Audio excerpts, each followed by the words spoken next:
Hey friends, Josh here. Just wanted to let you know that Jackson and I recently got together to record a few new episodes of Social Audio Think Tank, and we did that at the 88.3 FM studios in Melbourne. And there was a strange electrical buzz the entire time we were recording that we thought we had managed to get rid of in the recordings of a few episodes. It turned out it actually was still in there on occasion. So don't despair. Not that you were. Today's episode is very much listenable, and it actually leads on to something you're going to hear from us in the next few episodes, and that's podcasting in less than ideal conditions, whether you should or shouldn't do that. So do enjoy today's episode. We think there's plenty in there. It's actually about a live event that Jackson held recently and I helped with. So yeah, just wanted to let you know there will be a strange buzz at times, but it really doesn't affect the listening experience all that much. So thanks, and keep podcasting.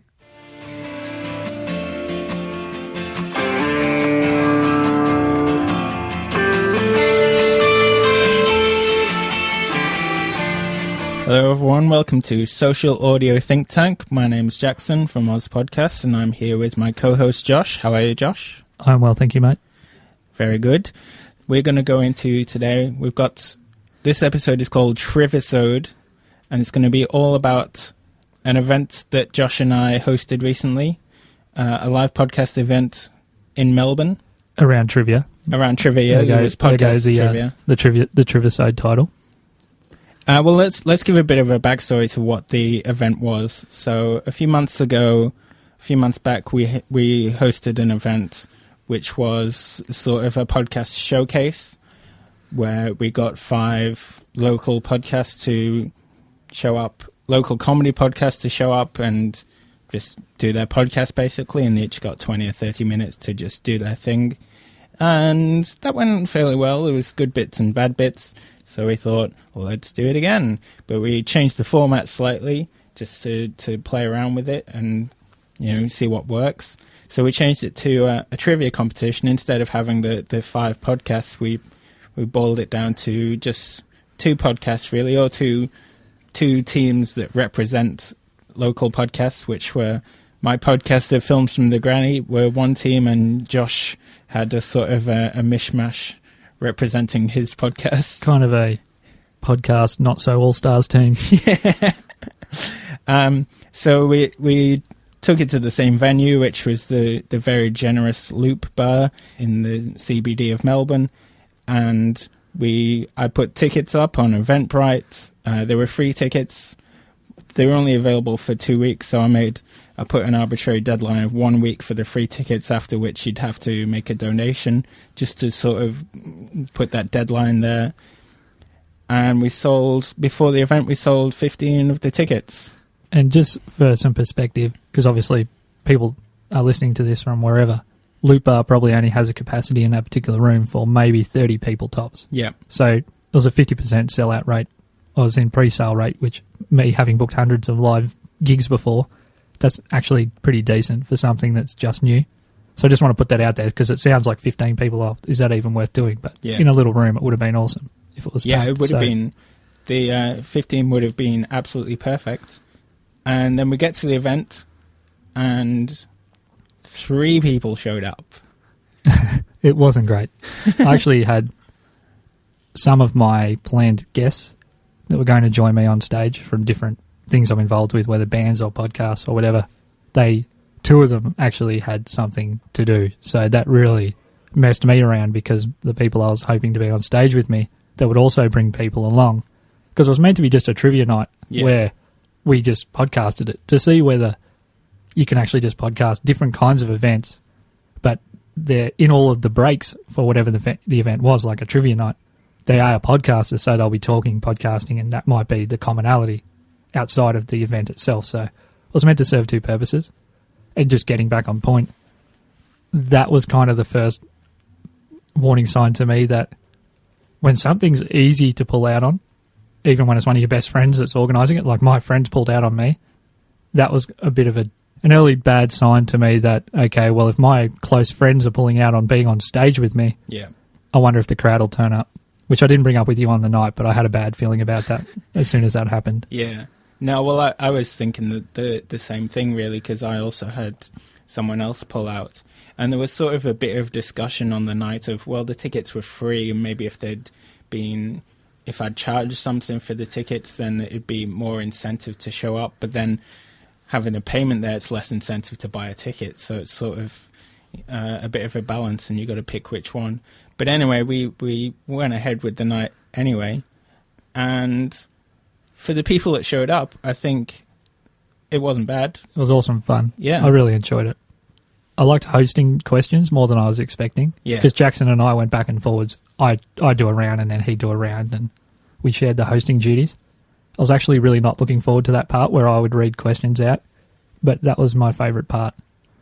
It's probably because I could tell that you were a little bit disappointed. Yeah. And when you were on stage in the moment of trying to answer questions and laughing and maybe feeling less like you were working, you looked like you were having more fun. Yeah. When I was hosting, then vice versa. Yeah. I don't know how you felt about that, but that was the impression that I got. Yeah, well, so we did about an hour, and then we decided to go to a break. And at that point, I was thinking, okay, there's no one else is going to show up. Let's just, cut it short. And everyone said, no, let's keep going. It's fun. We're all here. If nothing else, we're recording a podcast. So let's just plow ahead with it. And, I'm glad we did. It was fun. I was disappointed, obviously, but we did have fun, and we did record a podcast. Yeah.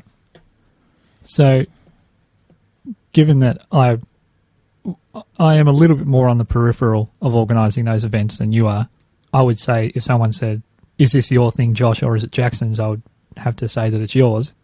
Not that I don't want to sound like I was really lazy or anything, but really it was your thing as far as you were much more emotionally invested than I was. How do you think that things would have been different if we had have just put on another podcast showcase again? Because really last time we had a lot of people in the room, but we also had 5 podcasts that all had multiple members, and the majority of them stayed for the whole night. Yeah. So even last time, the actual new crowd that wasn't a podcaster, so to speak, and was just either a fan of the genre or didn't even know what a podcast was, wasn't even that much different than the first event. So I don't know if that's something you've really given some thought to, but it didn't really get new people into podcasting like we were hoping it would. Yeah, well, that's the big lesson I think I've learned from that is my intention behind it. Well, my intention behind everything I do as OzPodcasts is to create a podcast community and have sort of open dialogue between everyone, and everyone's part of a bigger thing, and they're not just doing their bit and someone else is doing their podcast. I want to bring them together and say, hey, look, we're all doing the same thing. Let's all hang out together. And I think both times that's not how the event has played out. Do you think that's a marketing issue? Yes. Or a messaging thing, or it's just the podcasters aren't playing nice with each other like you were expecting, for the lack of a better term? Yeah, it was sort of tough to say, but I think when I've promoted the idea, everyone seemed really keen on it. Everyone's been excited about it, and I've had people say, I wish I could come to this, but I can't, but I'm really keen and I want to come to the next one. But then they don't show up. So I think they are interested in it. They are interested in the community bit.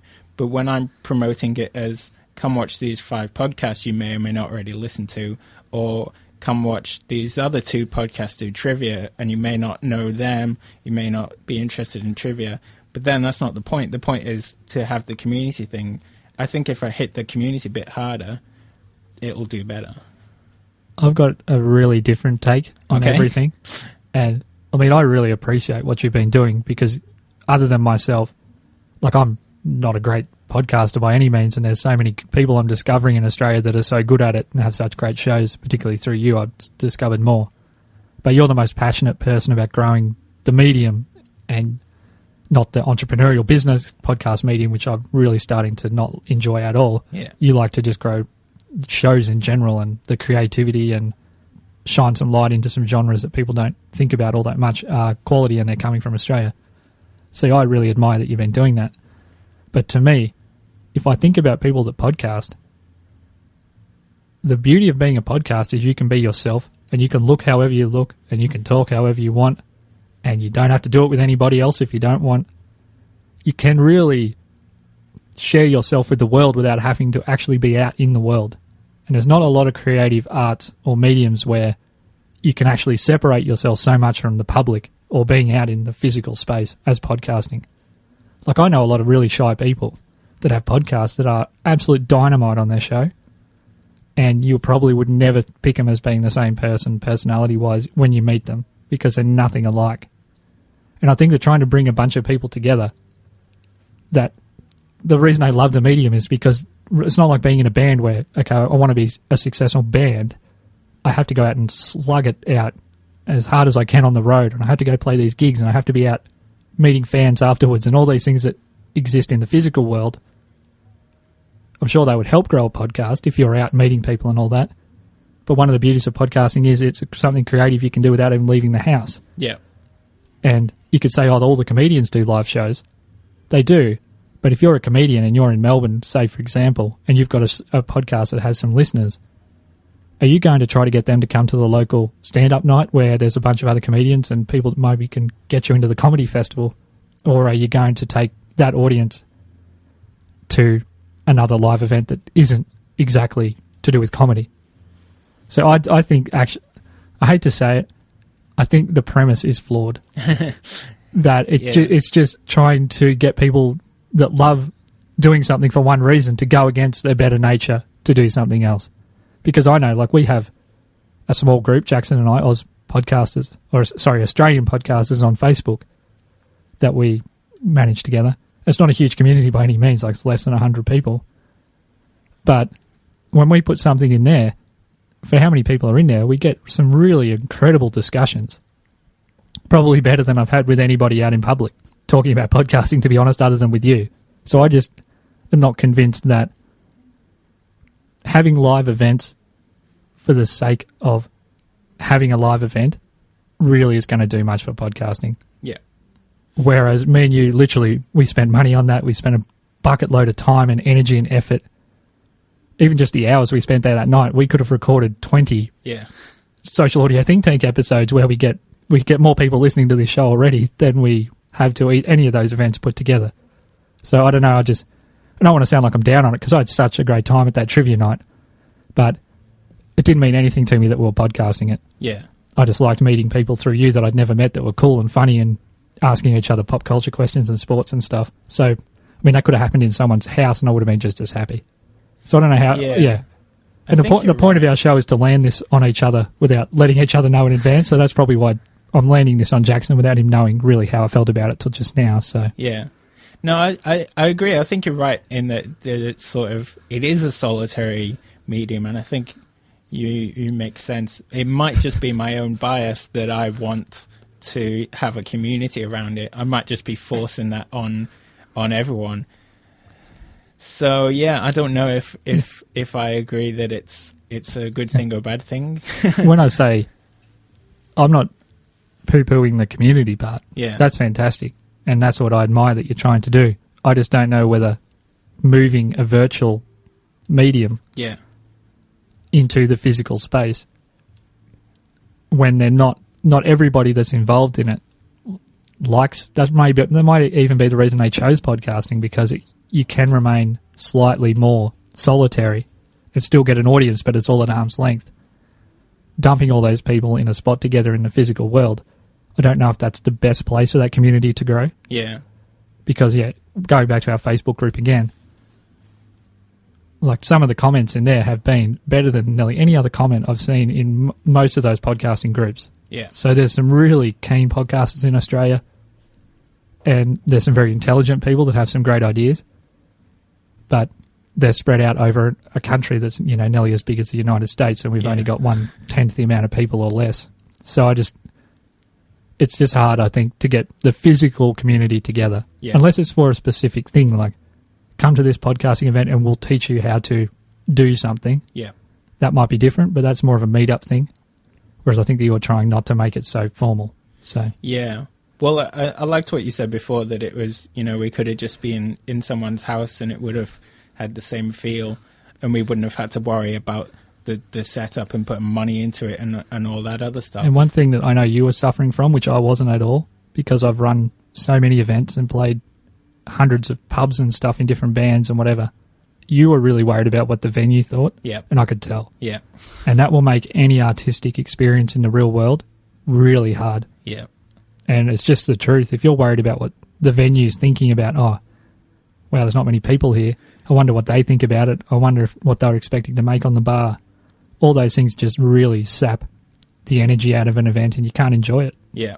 I just thought it was important to say that if anyone out there is thinking about putting on an event, really think about if doing that 100% in public with like a ticketed event or in a bar or something is the best place to do it. Yeah. You might have more fun and you might end up with a better recorded product anyway in the end if you get a smaller group of people together and have a private party sort of function thing. Yeah. Or whatever. Like I don't think podcasting's at the point where you can bring, you know, dozens of people together in one place unless you have like recognition from something else. Yeah. Like those guys on the little Dum Dum Club, they're stand-up guys and they've got that audience that comes to the podcast. And or Will Anderson is a guy from TV, radio, and, you know, that fed into his podcast audience. They're not starting from scratch with nobody and trying to build a community. So I'm not saying we shouldn't be doing it, and I'm sure that both of us are going to keep trying to do it through OzPodcasts and through Social Audio Think Tank, but I'm not sure whether I'm going to commit much to doing it in the physical world much. Yeah. Until people start really making a lot of noise that, you know, they want to meet up in person and they want to have events. So I don't know how you feel about that, but... No, I think you make a lot of sense. The only thing I'd say is I am planning another event and I'm pretty much going to change everything. And if that one doesn't work, then I'd agree it's not ready yet. It's not time yet. So what are you saying, Jackson, that I need to be on board for one more? Because I think I can. I think I can give you one more, mate. Well, yeah, we'll see. We'll see how it goes. It's going to be a very different thing. It's definitely more the meetup thing, and it's just sort of more. Here's a thing, show up. It's not so much. Here's our entertainment. Come watch it. So we'll see how that goes. If that fails miserably, then yeah, I'm out too. Cool. I'm happy we're both on board with that because I didn't want you thinking I was jumping ship. No, you make a lot of sense. I totally get your point, and it makes sense. But you know, I want to give it one more go. Cool. Okay, I can get on board with that. So just to move on for today, I'll just run through the tech quickly. For anyone that's heard any weird little buzzing noises, I'm not sure if you have. We're in Studio 1 at Southern FM in Melbourne, and we've changed rigs now twice to try and get rid of a weird ground loop problem, but apparently it's happening through multiple studios. So we've changed from the standard rig to now using two MD421 Sennheiser mics into a Soundcraft EFX12 desk. That's getting out in via stereo, I think. Jackson will probably correct me if I'm wrong there, and that's going into a M Audio. What's that? Fast Track Pro? M Audio Fast Track Pro. Thank you, Jackson. Into his MacBook, and he's recording that in Logic. So, yeah, apologies if you've been hearing that little buzz. I know we somewhat fall in a podcast about podcasting genre. It's strange to have any weird noises, but unavoidable for today. There's something wrong with the power. So, thanks for that. And you're probably thinking, I was about to swear then. You're probably thinking, what are you talking about, Josh? We can't hear anything. So, I'll move on with my podcast recommendation of the week before I dig myself too much bigger hole. My favourite podcast episode of the week goes back to having much older brothers and being exposed to a lot of movies as a kid who grew up in the 80s that I probably shouldn't have been, but it's from a podcast called Crash Course in Awesome from Canada. They're super funny and they do a lot of stuff which is really awesome for me because it's 90s and 80s pop culture, video games, TV shows, all the kind of stuff that I grew up loving and still love, and might be classed as a bit nerdy to still like it at the age of 30, but these guys are probably even older than me and they're absolutely massive fans and they go do a lot of research and they're particularly funny guys. So Crash Course in Awesome, and it was one of their flagship episodes. They have an episode every once in a while.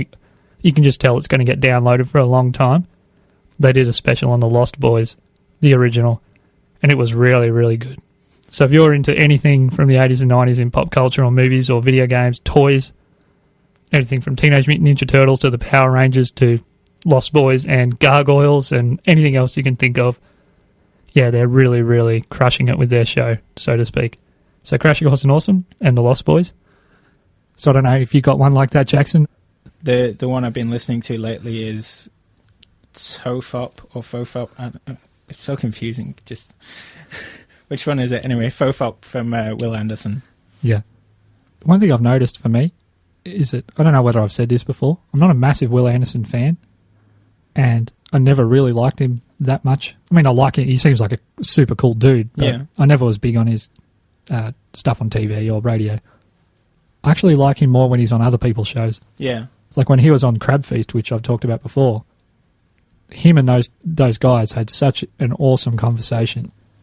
And from the Australian perspective of someone that's Australian and living in Los Angeles who's very successful in his own right, to American guys that are, you know, growing in the same comedy circles, I think I like Will more when he's not on his own show. I don't know if that's weird, but I'm sure there's a lot of Australian listeners like, Josh, you're crazy, but yeah, he does a lot of other shows as well. He gets around a lot, so yeah, he's pretty good for that. Yeah. Promiscuous podcaster, I think is what you call it. Yeah. Cool. So what's your Twitter, Jackson? My Twitter is OzPodcasts. And mine is at Joshua C. Liston. Once again, mail in that abuse to that particular Twitter address. And just, going back, if anyone out there has run a live podcast event or even something private in a house, like I was suggesting, like a house concert for podcasting or anything like that, or even just had a podcast where you've had a mountain of people in a physical space at a conference or whatever, or a board meeting in a room or something where you've got together to, you know, create something and there's a lot of people involved. Just let us know how that went and what you thought of it. So just tweet us once again. Or go to socialaudioThinkTank.com and leave a comment on this particular post, the Triv-isode. Okay, so I'll see you later, Jackson.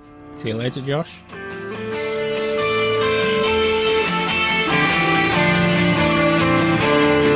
We were just the warriors.